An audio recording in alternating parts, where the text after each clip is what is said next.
മഹാഗുരുവായിട്ട് അവതാരമായിട്ട് വന്നിട്ടുള്ള ശ്രീകൃഷ്ണ ഭഗവാൻ നമുക്ക് വേണ്ടി ഉപദേശിച്ചു തന്നിട്ടുള്ള ഏറ്റവും വലിയ ഉപനിഷത്തിന്റെ സാരമാണ് ഭഗവത്ഗീത എന്നൊന്നും അറിയില്ല. പിന്നെ കാലം കുറെ കഴിഞ്ഞു. അപ്പോൾ നമുക്ക് മനസ്സിനെ കുറിച്ച് ഇങ്ങനെയാണ് എല്ലാവരുടെയും മനസ്സെന്ന് മാത്രമേ ചിന്തിച്ചുള്ളൂ. ഈ മനസ്സെന്നൊരു സാധനത്തെ കുറിച്ച് ചിന്തിച്ചിട്ടില്ല. അപ്പോൾ ഒരിക്കലും സ്വാമി അവിടെ എന്ന് കഴിഞ്ഞാൽ ഇങ്ങനെ ആ സമീപത്തുണ്ടായിരുന്നു. ഇപ്പൊ ചെരുപ്പൊക്കെ വളരെ കൃത്യമായിട്ട് വെക്കണം. നമ്മുടെ ജീവിതത്തിൽ അച്ചട ഡിസിപ്ലിൻ പഠിപ്പിക്കുന്ന ഭഗവത്ഗീതയുടെ പ്രധാനമായിട്ടുള്ള സാധനമാണ് ഡിസിപ്ലിൻ. ജീവിതത്തിൽ അച്ചടക്കം, എങ്ങനെ ജീവിക്കണം, നമ്മൾ വളരെ മുന്നോട്ട് പോകണമെങ്കിൽ അച്ചടക്കം പാലിച്ചേ പറ്റും. ഓരോ മൊമെന്റിലും ഓരോ ചലനത്തിലും നമ്മൾ നടക്കുമ്പോഴും ഇരിക്കുമ്പോഴും ചെരുപ്പഴിച്ചു വെക്കുമ്പോഴും ഒക്കെ ശ്രദ്ധയാണ് ഭഗവത്ഗീത നമ്മളെ പഠിപ്പിക്കുന്നത്.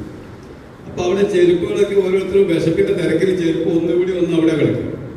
അപ്പൊ ഒരിക്കൽ ഹർഷാനന്ദജി മഹാരാജ് അന്നത്തെ അവിടുത്തെ കറസ്പോണ്ടന്റ്, അദ്ദേഹം വരുന്ന സമയത്ത് ചെരുപ്പ് ഇങ്ങനെ പൂവിട്ട പോലെ കിടക്കുകയാണ്. നമ്മുടെ ആൾക്കാർ 100 മലയാളികളാണ്. 2-4 ആന്ധ്രക്കാരും തെലുങ്ക്, കർണാടക, തമിഴ്നാടുകാരുണ്ട്. ബാക്കിയെല്ലാം മലയാളികളാണ്. അപ്പോ സ്വാമി പറഞ്ഞു, ഉടനെ ദേഷ്യം സ്വാമിക്ക്.